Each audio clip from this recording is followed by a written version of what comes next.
Good morning. Good morning. Good morning. Good morning. Come on in the room, as I always say. Come on in the room. Come one, come all, come big, come small. For those of you guys who have no idea who I am or where you found yourself, I am Candy Sincerity Johnson, my partner in life, my partner in business. Miss Shawn Johnson is at home, almost 3 hours away from me. For those of you who do not know who we are and what we do, we help you 5x your income in a 12-month period. We help you do that by fixing what you have or increasing your revenue. How do we help you increase your revenue? By starting an online business. Hey, best friends. Hey. Hey, hey. Happy Sunday to each and every one of you guys. Hey, Miss, is it Detrica? Detrica? Y'all know I'll be tearing up names. I love y'all, best friends.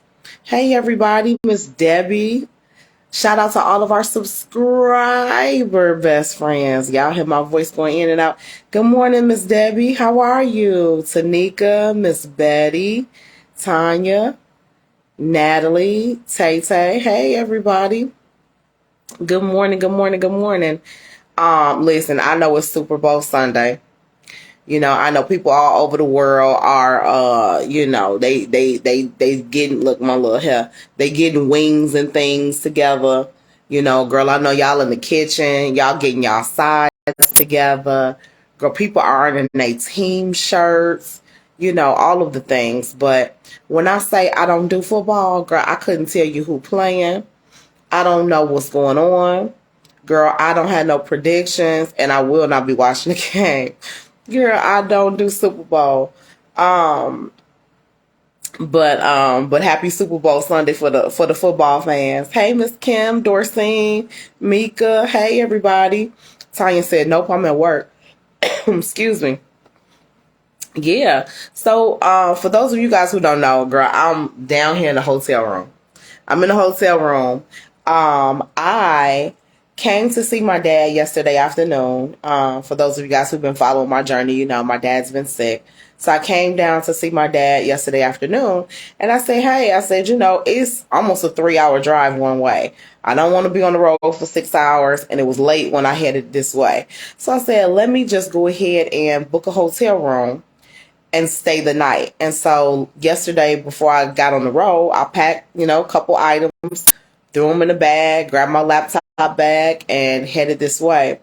So I stayed with him for a while yesterday, spent some time with my grandma. We ran to the store, got him a couple of items, and then came back.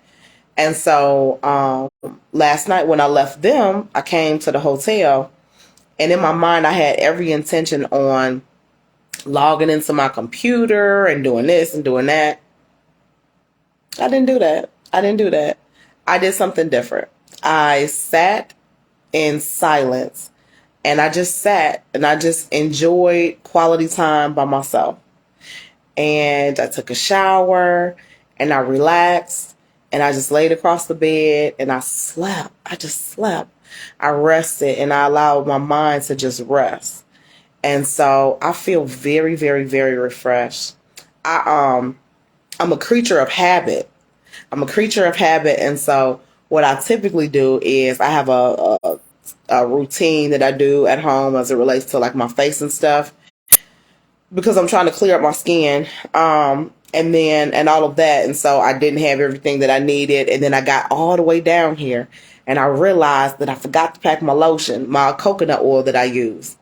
So you know how the hotels typically have like a little tube of lotion. I was looking at the lotion and I was like, your skin is sensitive. Do we want to try this lotion? And then I was like, we're not going to try this lotion. So I found like a travel size container of Vaseline that I had buried down in my bag the last time I took a trip. So girl, I took it back to the 80s where I was rubbing Vaseline in the palm of my hand and rubbing Vaseline all over my body. So I'm going to be the combination of ashy and very greasy in parts. Ashy and very greasy. Let me see. Allison said, good morning, Candy best friends. I bought my bag on last night I can't wait until I get my bag. I'm not a sports fan either.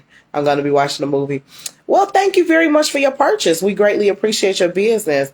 Let me tell y'all, God God is very, very, very, very good to us.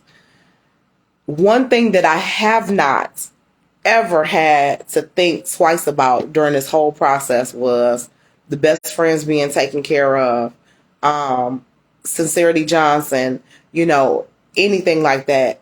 You guys turned up for that sale. Can I be honest, best friends? We're talking about SJ. You guys turned up for that sale to the point where I was on a conference call with my brothers yesterday. We were handling everything with my dad, and the notifications from our website just kept coming through, coming through, coming through. My grandma and I went to the store to get some things for him. The notifications kept coming through. God just kept. He just kept. He just kept. Y'all just kept. And so I appreciate you because you can shop anywhere. You can have coaching, you can have consulting anywhere, but you choose us. And because you choose us, I'm so grateful for that. I'm very grateful. I know you guys can find handbags and accessories and all of that anywhere, but you choose us. You make the conscious decision to say, I'm gonna rock with them. And for that, I greatly appreciate it. Because Sincerity Johnson allows us to do what it is that we want to do. It's literally our dream, our family's dream on display. And you guys back that and you get behind that. And I love you for it. I really, really do. Good morning, Lori. Good morning, Miss Kathy, Jorenda, Corrine. Good morning, all the best friends that's popping on. I literally just woke up thinking about you guys. I really did. And I know when I did my video yesterday, I was in the car and I was moving and my attention was divided. And so I haven't really had a lot of time to just sit and talk and spend quality time and give you my undivided. And so I wanted to do that. I said, before I start my day, I'm calling my best friends. So happy Sunday to all of the best friends. Aw, love you more, Miss Allison. I love every one of you guys very, very much. Jorenda said, don't delete that video. I didn't. One of the things that I do, and I don't know if I've ever told you guys this, one of the things that I do is I'm a perfectionist. So what I do is I go back and I watch the video. If I do a video, I go back and I watch the video. And the reason why I go back and I watch the video is very similar to how a professional athlete would watch the tape. The game is on Sunday. They watch the tape. They watch the replay on Monday because they're looking for areas of opportunity, ways to improve. And so in me going back watching, I always read the comments. Thank you, Miss Cynthia, for the stars. Thank you for the stars. Thank you for the stars. Thank you for the stars. Thank you for the stars. Thank you very, very much for the stars. But I always go back and I always watch the replay. And I do that for two reasons. One, to look for areas of improvement for me. How can I get better? How can I deliver better content? What could I have said differently? Did the message land the way that I intended it, when it was a thought in my head? The second reason is I want to see what the people are saying. What are my best friends saying? What do they like? What do they not like? What do you agree with? What do you disagree with? Does it seem like something that you connect with? Or is this a topic that, seems of no interest to you? So I'm very much so, as people say, trying to read the room. And the best way to read the room, if you can't scroll through and read all the comments in real time, is to go back and do it. So the consistent thing that people said on yesterday's video is just keep documenting. Don't try to show up perfect. We know, your family's going through stuff, you going through stuff, and it's a part of who you are, and just keep showing up at different parts in the journey. Like this morning I got up, I washed my face, brushed my teeth, and got my stuff together, and I said, hey, I'm not ready to get moving yet. So I laid back in this bed Still haven't turned the TV on. And I said, I'm going to call my best friends. Like, I'm not even dressed, but I'm going to call my best friends. So, really just real and authentic. It really is what it is. So, hey, it's all the best friends popping on. So, yeah, it's just real and authentic. So, when you just show up whoever you are, however you are, you build community that way. And so, yeah, so that's that. That's that. But I will say this. I did see something that I want to share with you guys. I was over on Instagram because, the cool kids go over there. I'm not a cool kid yet. Excuse me. So although I have an Instagram page, Sean does a lot of the stuff for the Instagram page because, girl, I'm old. I love the Book of Faces right here, okay? And I love the YouTube over there. So I was over on Instagram and I was scrolling trying to see, what the cool kids are talking about. And I seen this clip where the clip said that Adidas, the brand, the gym shoe brand or the apparel brand Adidas, they lost over $1.3 billion because of their split with Kanye West. I said, oh, see, when all that drama went down with Kanye West and Adidas and the split happened, everybody was looking at it from the perspective of what he was going to lose. People forgot to look at it from what they were going to lose. So it reminded me of something, best friends, especially on this Sunday morning. Everybody is always trying to remind you of what they do for you, the value that they add to you, how your life is better because of them. But they forget to deduct all of the things that you do for them, the gifts that you offer that can't be replaced. You understand what I'm saying? They forget that just the mere fact that you show up makes things better for them. You understand what I'm saying? People are always looking at it for what they do, but never, never, never discount how valuable you are. This one black man, even in his crazy mental state or whatever is going on with him, is able to interrupt this corporation for over $1.3 billion just this year alone. Not even to mention future years of revenue. And so it made me stop and say, people oftentimes forget how valuable they are. And so I said, go on, Kanye. Go on, Kanye. Sometimes that man do stuff and we be like, girl. You understand what I'm saying? But I was looking at the big picture of it all. And I was like, this man interrupted a bag. You understand what I'm saying? He interrupted a whole bag. But his valuation, just as a person, was more than, the average. I mean, I was like, it was just phenomenal. And I just think the life lesson of it all. I saw the life lesson of it all. And I was like, best friends, this is what it is, best friends. You're more valuable. You're more valuable than you think. You're more valuable than you could imagine. Think about that job. Think about that 9 to 5. For those of you guys who have been around, I've said it.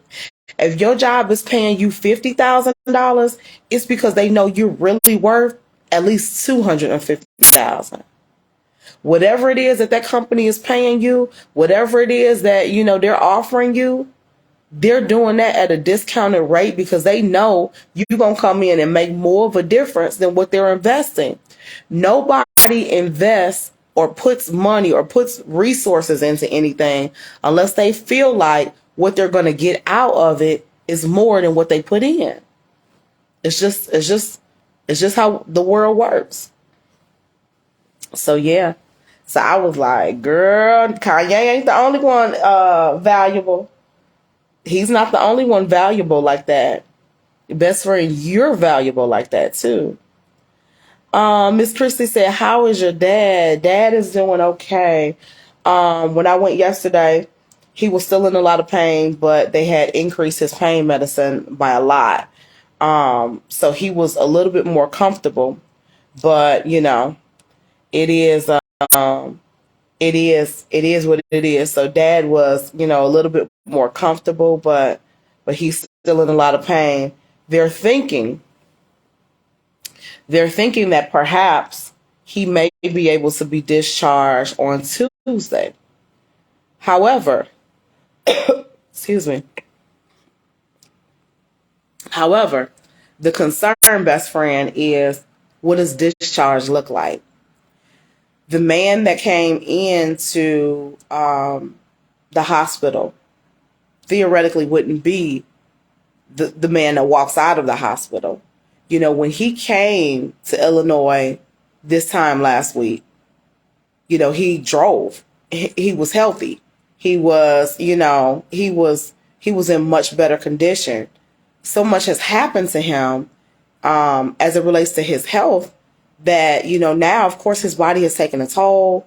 He's much weaker. He needs assistance getting to the restroom right now. So, with him living alone, we're trying to figure out as a family, what does this all look like? Who can do what?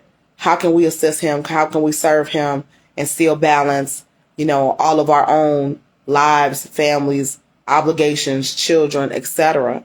So my brothers and I were on a conference call last night, and we were talking through that, and we're working through that. So the family is just really working through, all of those things because, everybody's got competing obligations. So we're just literally trying to balance it all to see how we can meet his need, but also maintain, everything that we have and we're responsible for. So those are the what do they say in the song? The issues of life. Those are the issues of life. Those are the issues of life. But I'd rather my brothers and I be on a conference call talking about his care versus on being on a conference call talking about other arrangements. So again, like I told you guys yesterday on yesterday's video, no matter what happens, no matter what storm comes, no matter how bad it looks, you can choose to look at that thing as glass half empty or glass half full. And so even though it's a tough season, excuse me, it's a rough patch, nothing's impossible for God. You know what I mean? And, we will get through it. You just do it, one day at a time, and you do it trusting and believing God. So, it's, I think sometimes it can be a little bit more challenging when you come from a big family, like for me, for example, if something happens to me, of course the kids are little, but there's two of them. If something happens to daddy, there's six of us. So everybody's got their different perspective. Everybody has their different opinion, and it's all valid. It's all valid, but there's a lot of voices to weigh, if that makes sense. So yeah, but everybody is doing well. We doing, as best we can. I actually had an idea. I have an idea. I tried to get my grandma to come to the hotel with me. She was like, girl, I'm fine. I'm fine. So what I think I'm going to do, best friends, is I think I'm going to look up restaurants in the area. And I'm going to try to find a good restaurant. I'm sure my grandma probably don't care about the Super Bowl. I don't know. Maybe she do. I'll have to ask her when I get over to the hospital soon. But I'm sure she's not really, gung-ho about watching the game. She might be. But what my idea is I really think I want to find a good restaurant and just take her to dinner. I want to find a good restaurant and take her to dinner because for the past several days, she's been eating this and that and, whatever. But just to be able to get her a balanced meal is probably gonna help, So I really want to do that. Thank you everybody for the continued prayers and everything. Thank you very, very much. So yeah, so that is the order of the day. It is, let me see what time it is. Something like 10, I think. Something like 10. I'm gonna get up and I'm gonna get my clothes on. I'm gonna throw on some more joggers. Y'all know I pretty much wear joggers and a t-shirt every day. So I'm gonna throw on some more joggers and another t-shirt, and I'm going to, get over there to the hospital and spend a couple of hours with them. I'm gonna invite her to dinner. We go grab something to eat. And then I'm going to get her back settled and then get on the road and go home. That's going to be the order of the day. That's going to be the order of the day. But I'm sitting here, y'all know I got shiny object syndrome. I'm sitting here and I'm looking at my joggers and my t-shirt because I laid it out last night. And I thought about this post that Darius Cooks put on his page. I think it was yesterday. Somebody had the nerve to say something about him wearing the same thing over and over again. It was like, basically, how are you a millionaire? And every time we see you, you're in the same thing. And he put up this article about people who are very, very wealthy. And they often find things and stick to it. And because it takes the guesswork out of trying to figure out what you're going to wear. And so it's very interesting because without me even realizing it or intentionally doing it, I wear V-neck t-shirts almost every day. I have probably about 10 or 12 of each color. I got about 10 gray ones, 10 black ones, no, about 20 black ones, and the same thing with all of my joggers, but it's the same exact concept. I thought about it one day when I was filming and I'm like, wow, best friends probably think, girl, that I don't have no clothes and that I'm just nasty. But I literally do that because it takes the guesswork. It's like literally one less decision that you have to make on a daily basis. And it's comfortable and it's familiar. I'm a creature of habit. But yeah, it's very interesting how a lot of people don't know that. Yeah, Miss Betty said, I saw that post and Darius' clapback was on point. Exactly. But I promise y'all, I've done that same thing for the longest. I used to, when I had my State Farm office. Hey, mommy. Hey, good morning, mommy. When I had my State Farm office, we used to have to dress up. In the very, very beginning, we had to dress up. So, girl, and I was uncomfortable. I would wear my little slacks. I would wear my little shirt, have on my little, and I would do, what I would do is on the weekend, I would figure out everything that I'm going to wear. I would look at my calendar and I would figure out everything that I'm going to wear for the week. Okay. And so if something needed to go to this is old school because the girls don't do this as much now. If something needed to go to the cleaners, I would take it to the cleaners and then I would go pick it up by Saturday afternoon so that I would have everything that I needed for meetings and stuff that following week. Then the company went towards a more relaxed look. And so then I started dressing a little bit more tomboyish too. So then what I started to do was I said, I'm sick of this whole concept of trying to figure out what I'm going to wear from week to week. Because I would spend like 2 hours trying to lay out outfits and jewelry and this and that. And so I got to the point where y'all remember that State Farm commercial with Jake? Remember Jake? And Jake had on the khakis and then he had on the red polo. Listen, I went online to the corporate store and I ordered like 15 of them red polos. And I went down to Old Navy because y'all know I love me some Old Navy. I went down to Old Navy and that's when people started wearing the fitted, khaki pants. I went down there and got me some fitted khaki pants and called it one. And then I literally made myself a whole uniform. And so that's what I did. That's what I wore. Gershon and everybody else in the office they would wear what they want to wear. And I was like, y'all know what I'm showing up looking like every day. And I would, and I would press it and it would look good. And it just was how it was. And it took so much off of my plate as it relates to trying to figure out what to wear and stuff. So because it worked for me in that setting, when I became an entrepreneur and I worked from home and I did everything from home, remember when we started Sincerity Johnson, it was the beginning of the pandemic. So people wasn't doing nothing but wearing joggers and sweats and stuff like that. And so for me, going back to wearing jeans and stuff every day, I wear jeans. I wear jeans like if I'm going somewhere, like if I'm going somewhere. Like if Sean and I are going on a date, you know, we going to a restaurant or something like that, then, you know, I'll put some jeans and a button up or something like that on. But it's so crazy because the pandemic really spoiled us. Even Caleb and Kennedy, when we going somewhere as a family and I, you know, iron them some jeans or some, you know, some bottoms different, you know, some different kind of bottoms to wear.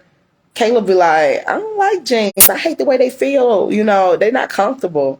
Because he's so used to wearing joggers every day. Kennedy's so used to wearing leggings every day. Sean wears leggings every day. And, you know, I wear my joggers and my V-necks. But it's just my sweet spot. It makes me happy. It makes me happy. I'm telling you, the V-neck shirts that I wear, they're soft cotton V-neck shirts from Target. Or I get the soft cotton V-neck shirts from Old Navy.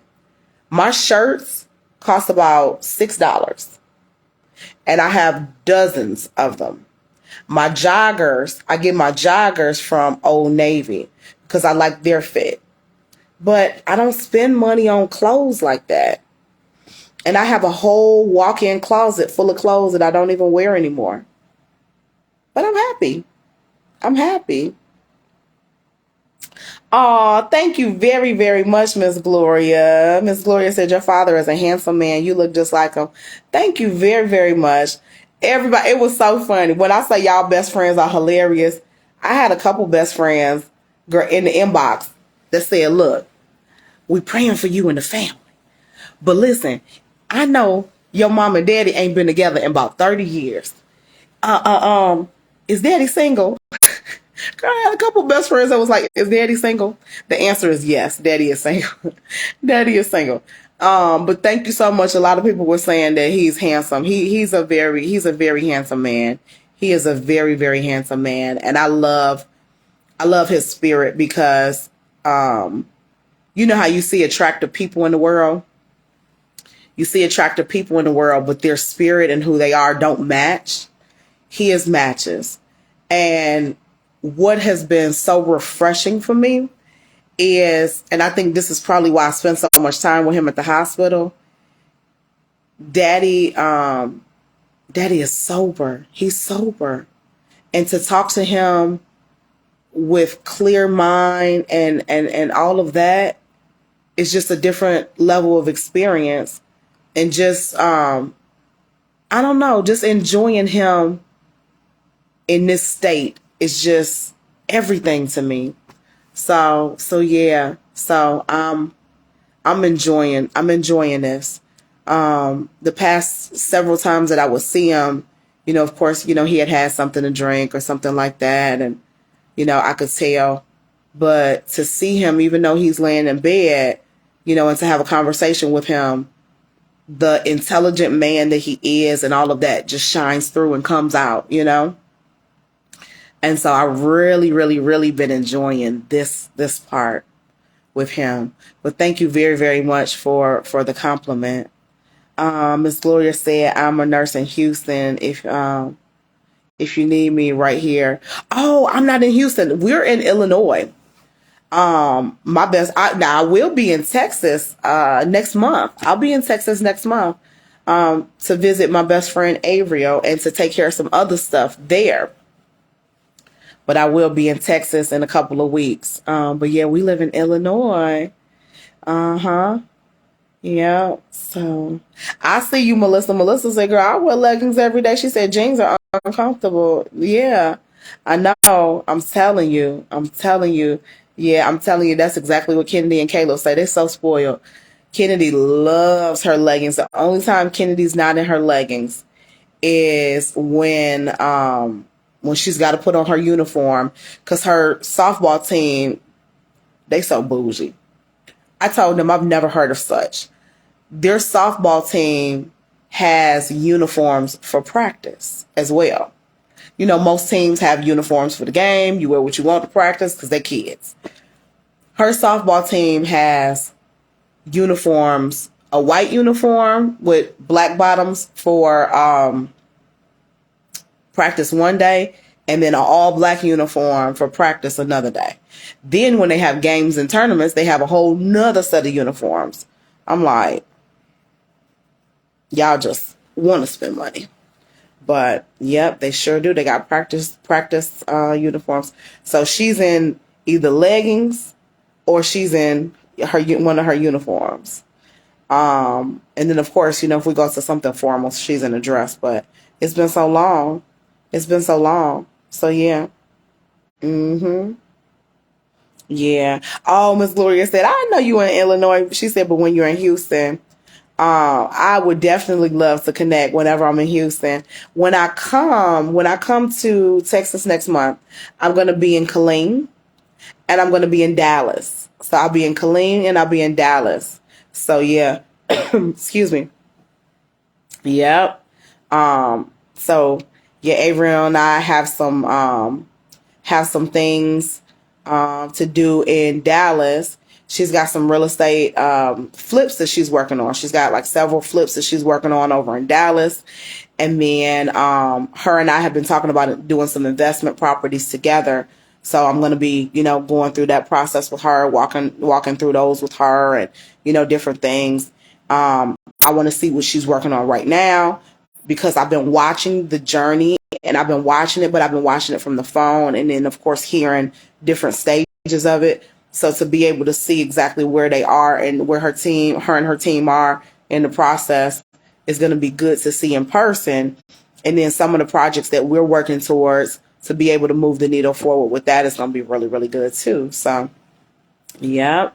So yeah. So that is that. Let me read some comments, best friends.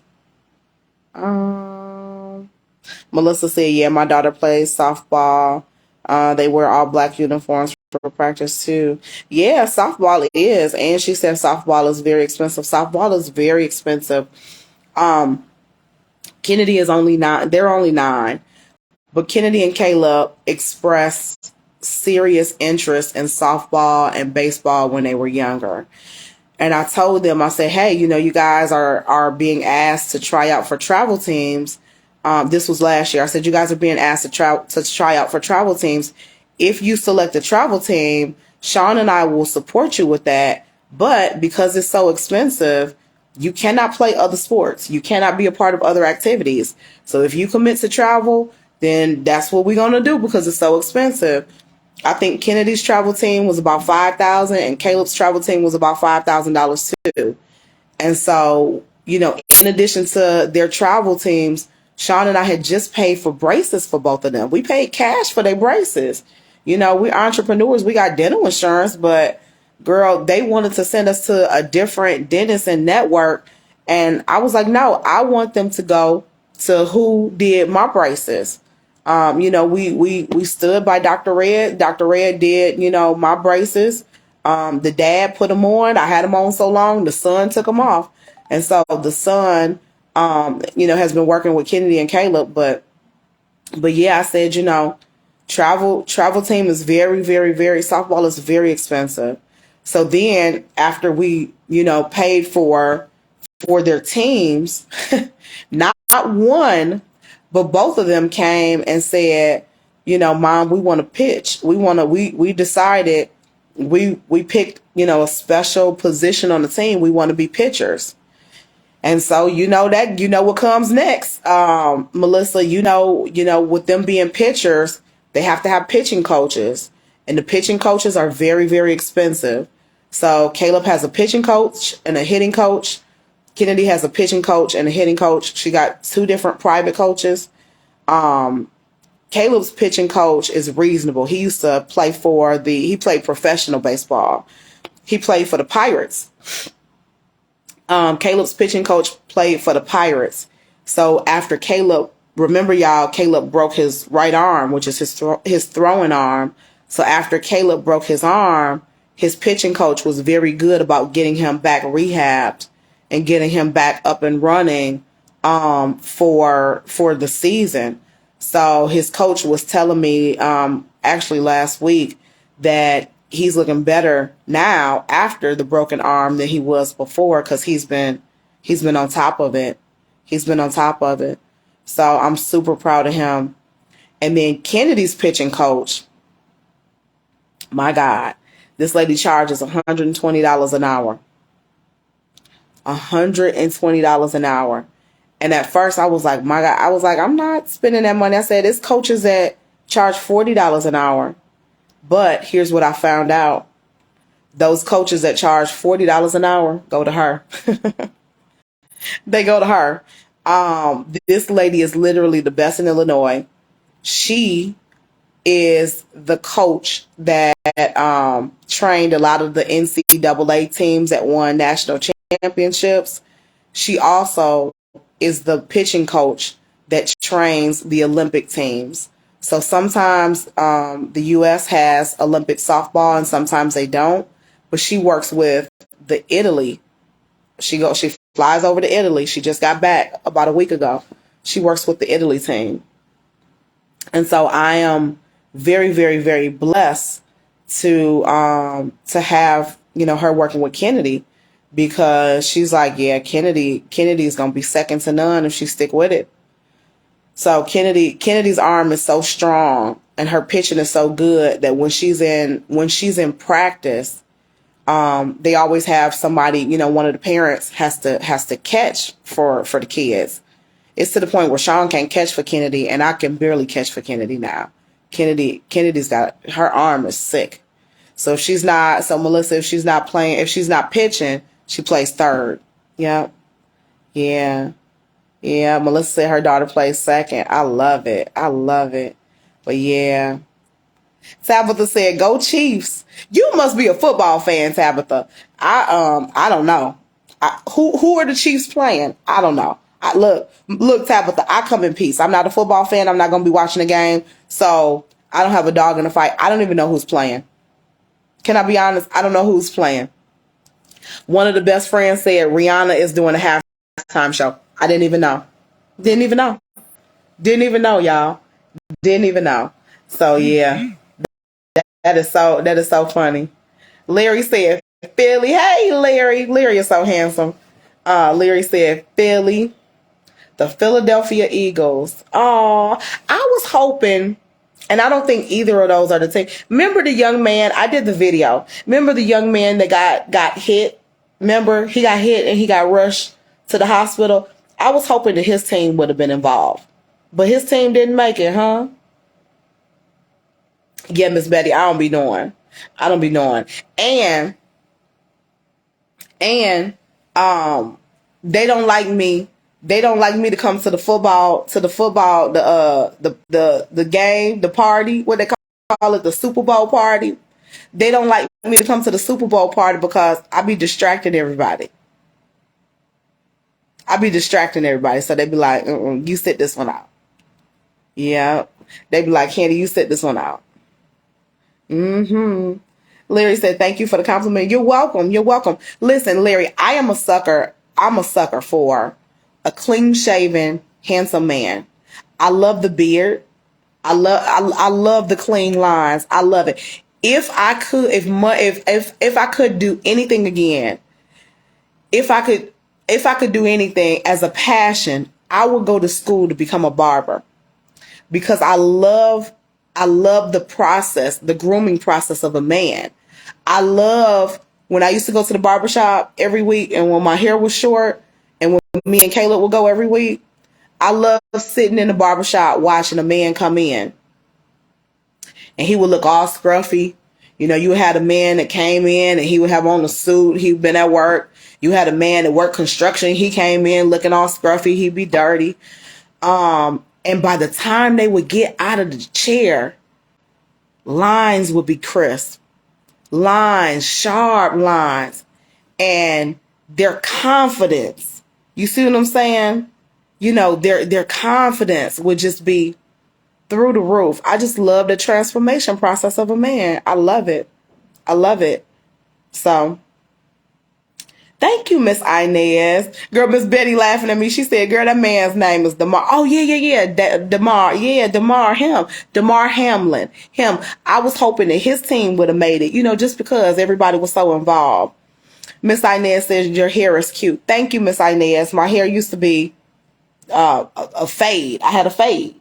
And then my children said, Mama, put some hair on your head. So I decided July 1st, I think. That was my daddy's birthday. July 1st, I said, I'm not cutting my hair anymore. I'm not getting any more haircuts. So July 1st, I believe, was my last haircut. And this has been the growing out process. And now, it's long enough. It's long enough for me to get braids. So it's long enough for them to catch. So Sean twists my hair, usually like once a week or so. And it'll last for a couple of days. But she twists my hair, and so now it's long enough for me to actually get braids. So I want to get like box braids or something, but the process is gonna take like 8 hours. So I'm used to walking in the barbershop and being in and out in like 15 minutes, 20 minutes tops. I'm not used to sitting for 8 hours no more. So I gotta wrap my mind around when I'm going to have 8 hours to sit and do nothing. So, I don't know. Miss Debbie, you know what? I thought about locking my hair. I really did. I wanted to lock my hair years ago. And Sean was like, I don't want you to lock your hair. So I didn't do it. But I might do it now because I still want to do it. I might do it. Yeah, I really might. I might. But I would probably have to find somebody in Chicago that's good at locks, because I don't know anybody locally where we live that's good at locks. So, yeah. But the reason why Sean didn't want me to lock my hair is because she was like, if you don't lock it, you can be versatile with the styles. You can do so much more. You can do anything.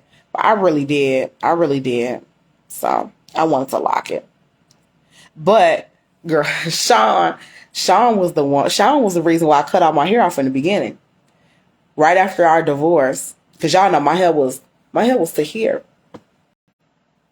Right after our divorce, I took Caleb to the barbershop one day. And I had a waiting to exhale moment. And this particular day, Sean was supposed to come to the house to get the kids. So what I did was, I said, I asked the barber, I said, you got an appointment after Caleb? He said, I got one in like 30 minutes. He said, why? He said, what's up? I said, I want you to cut my hair. He said, what? I said, I want you to cut my hair. He said, what? He said, are you sure? I said, yeah. I cut my hair. And Sean walked in the house and was like, I was like, got him. Because it took her a long time to like it. It had to grow on her. Yep. Larry said, I want to ask you a personal question. Are your kids biologically yours or your wife's? Good question, Larry. And I don't mind that question.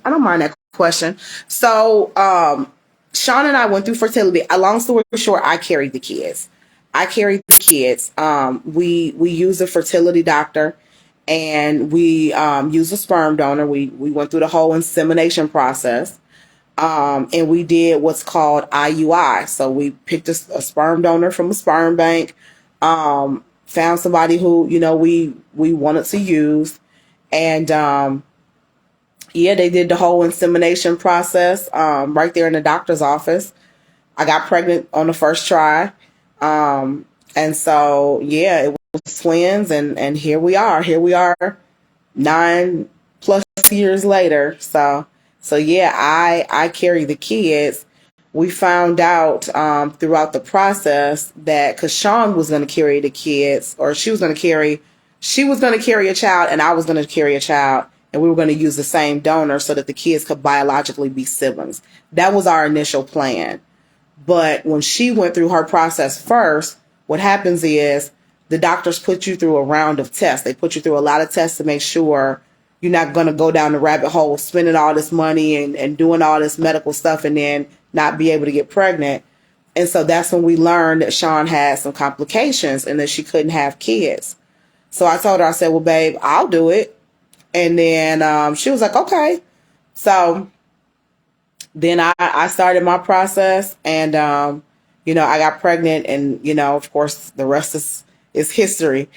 She was there every step of the way. I was extremely sick. I was on bed rest the whole pregnancy, because I had a rare condition, where I had like extreme, I'm talking about like the worst nausea that you could think of, to the point where I was in and out of the hospital. I was on bed rest. Somebody had to be with me. I was sick and getting sick. I don't have to go into details. Like 10, 12, 15 times a day. And so I had like vertigo, where I could be sitting and it seemed like the room was spinning. It was like nonstop. So the doctors thought that they were going to have to put me on an IV and have a nurse come in, but, it didn't come to that. I'm grateful it didn't come to that. But they did tell me, ma'am, if you get pregnant again, this could happen again, likely to happen again, and it's probably going to be worse. So I always wanted more children, but I didn't. And then at that time in our relationship, Sean was like, "No, babe, I'm getting older. I'm good with twins." And then as the twins started to get older, of course, our lives became easier because, you don't have a stroller, you don't have bottles, you don't have this, you don't have that. And so now, we're in a good spot where, the kids have their activities and stuff. So even if, and I can't have kids now, I had a hysterectomy in June, but even if I could, it's one of those situations where, now the kids are so much older, it would literally be starting over. So I had seen a baby, and I think I told you guys the story. Maybe I told you on the other page. I was in one of our vendors Friday, and I had seen this baby, and the baby was about 1. And the baby smiled at me, and the little girl came up to me. She was in there with her mom. Her mom's a business owner too, and they were picking up their orders. And she came up to me. The little girl had never seen me before in life. And she was like, up, up, up. So I looked at her mom and I was like, your baby want me to pick her up. And so she was like, it's okay. And I said, you okay with me picking the baby up? So I'm FaceTiming Sean, showing her different things from the manufacturer, for the business, for SJ. So me and Sean are on FaceTime, like me and you. The little girl want me to pick her up. So Sean, girl, matter of fact, I'm going to post a picture after this. Girl, I'm going to post a picture. Maybe I'll put it in my story or something. I don't know. So Sean had on a bonnet and stuff. She walking around the house doing stuff. I think she was packing orders or something. And I took a screenshot of me on FaceTime with Sean holding this baby. I'm holding this baby. I didn't know the baby.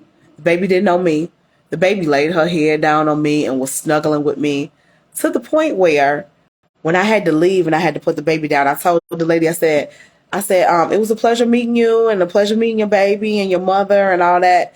And so when I had to leave, the baby started crying. So I was still on FaceTime with Sean. And I told Sean, I said, I'm having baby fever. She was like, girl, I said, I really love kids. I love kids. I love kids. That kids make me happy. They make me happy. Yeah. So I was like, I was in love, girl. I was in heaven with that baby. But the baby was the cutest. I'm going to have to ask Sean, can I post a picture? Because she's looking. Sean looked like she was in the privacy of her own home. You see what I'm saying?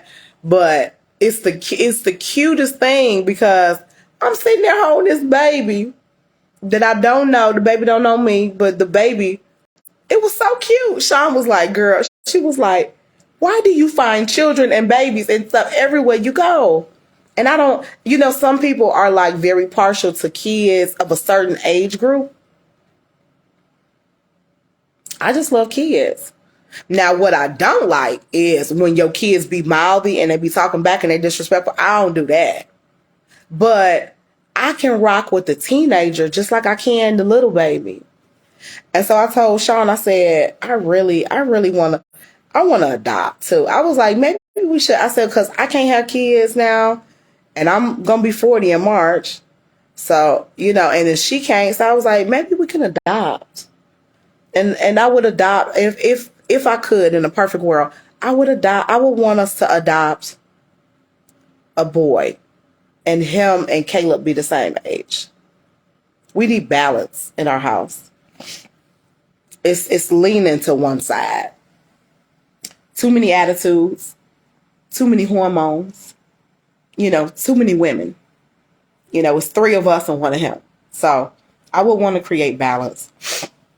But the one reason why I don't know if that will work is because, we homeschool the kids, and, our process is a little bit non-traditional. For example, the kids will be done with 3rd grade in about a week or 2. And so then we're going to take a quick break, and then they're going to jump into 4th grade. So, that child that we would adopt theoretically wouldn't be at the same point as the twins. So then we would have 2 different curriculums, which would be hard to manage. So, excuse me.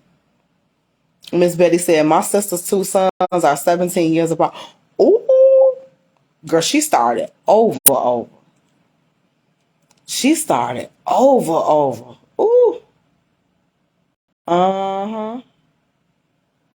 Elder said, what is your belief, if I may ask?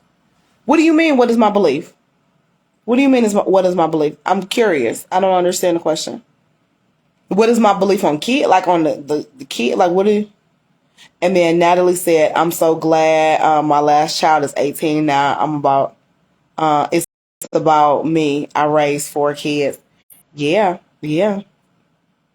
That's huge too. You have to, it's a balance. It's a balance. But here's the thing, best friend.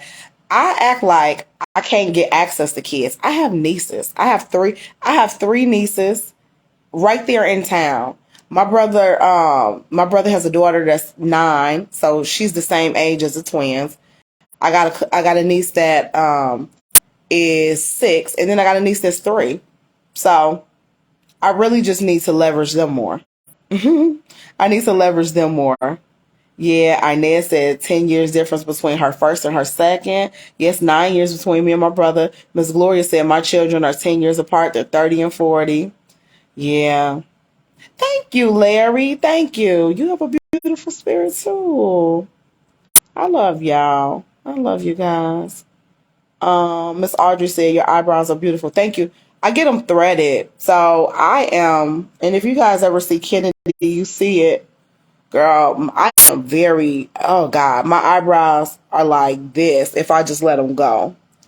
So the lady told me, she said, stop doing what you're doing because you're messing them up in the middle. So I told her, I said, okay, I'm going to let them grow back.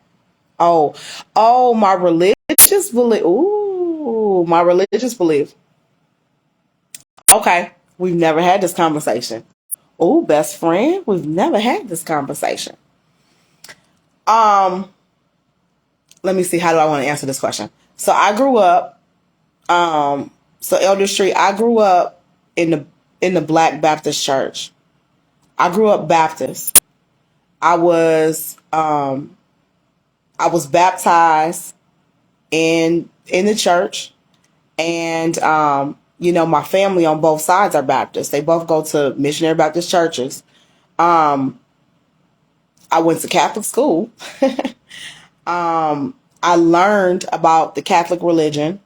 And then when I went to college, when you go to college and you go to, bigger schools, you start meeting people from all different walks of life. So one of my friends in college was a Muslim.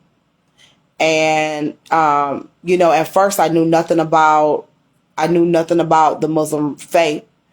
And so just getting close to her, learning from her, listening to, different teachings and stuff, you start to realize as you meet people from different walks of life and different religions and different cultures that God is so amazing and he's so vast that he comes in a bunch of different forms, but there's a lot of commonalities amongst a lot of different faiths. There's differences, but there's a lot of common denominators among different faiths. And so what I found is that you can find God in a lot of different things. And so one of the things that I found very attractive about my Christian upbringing was the love. You love everybody. You understand what I'm saying? It was the love. It was the love. That was the overwhelming word that I kept hearing. It was the love. One of the things that as I studied and as I started to learn more about the Muslim faith that I love was it was the discipline. It was the duty of it all. It was the duty. One of the things that I found very attractive about my friend and her culture and just learning more was I was attracted to the duty. And so I started to read both. If I could be transparent, I read the Bible, I read the Quran. And I think one of the greatest words, one of the words that you'll see the most in the Bible is love. That's the word. That's one of the words that you see the most. One of the words that you see the most in the Quran is duty. Duty. So when you see a husband and wife, you see married folk and they go their separate ways or they start having problems. A lot of times people jump up. I feel you hurt me. You did this. And it's very, very emotion based, and it's not to minimize anybody's emotion. But then you look at it and you open the Quran and it says, but what does God say your duty is? What is your duty to your spouse? What is your duty to your mother? What is your duty to your father? And so if I can be transparent, best friends, this is not a religious conversation, but I'm just letting you know what led me to my decision making. The Bible says, honor thy mother and thy father and thy days will be longer. But the Quran speaks of what your duty is. My duty as a daughter is to show up for my father, whether he showed up for me or not. My duty as a daughter is to make deposits, regardless of, whether he made deposits. My duty to him, according to God, according to, as they say, Allah, according to Allah, is not predicated on what he did for me. But it's my responsibility is based on what I'm called to do for him. And so my blessings, the common denominator between those two, whether it's Bible or Quran, is that when I show up, God will show up. And that's what I kept saying at the beginning of the video I've been experiencing. The more I kept making sure everybody else was taken care of and taking my hands off the business, I've taken my hands off of, let me look at the marketing. Let me look at the numbers. Let me look at this. Let me look at that. Let me try to figure out the next thing that we're going to do in business. I stopped and I just kept waking up and I just kept showing up. And the more I kept waking up and just showing up, the more people kept just coming and just being a blessing to our businesses. And the overflow just kept coming. And it's because I shifted my mindset and my mind changed from I'm hurt, I'm upset, I'm disappointed. My dad didn't do this for me. And I stopped making it about how I felt. And I tapped into what is your duty, sis? What is your duty? And I got out of my feelings. It's not to say that my feelings are not valid, but I got out of my feelings and I walked in my duty. That's my duty. People are like, oh, you're an amazing daughter. That's my duty. I have a duty. I have a duty.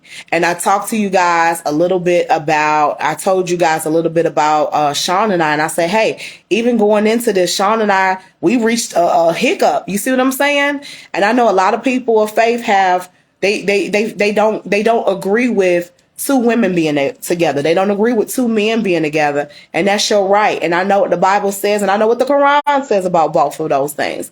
But my thing is, even though Sean and I are not married, I have a duty. I have a duty to Sean. I have a duty to Sean. You see what I'm saying? I have a duty to her. And I took her as my wife, and even though we divorced, I still treat her as my wife. And so even sometimes when I don't feel like I'm heard, or communication is not there, or whatever's going on, I still I walk in that duty. I walk in that duty. Because I'm telling you, a lot of folk walked away from marriages and relationships and stuff because of how they felt. They were hurt. They was in their feelings. And again, I'm not saying that it's not valid, but what was your duty? Who's hurt as a result of you not fulfilling your duty? Everybody's feelings is valid. Everybody. When you ask the question on what happened with folk, everybody's side of the story is real. How people feel is real. You can't minimize how people feel. It's real. But it still don't negate your duty. Your duty. So, yep. So I do. I don't. So a lot of people ask, and I try to be careful with the conversation about religion and stuff. Because, and this is the thing, best friends. When you have different life experiences, your lenses are open more. I grew up in a small town called Joliet. And hey, Miss T, I love you, sugar. T is from Joliet. She know. When you grow up in this small town, majority of the people have small town mindset. You see what I'm saying? I grew up in the Baptist church. Girl, Baptist folks think Kojic people going to hell.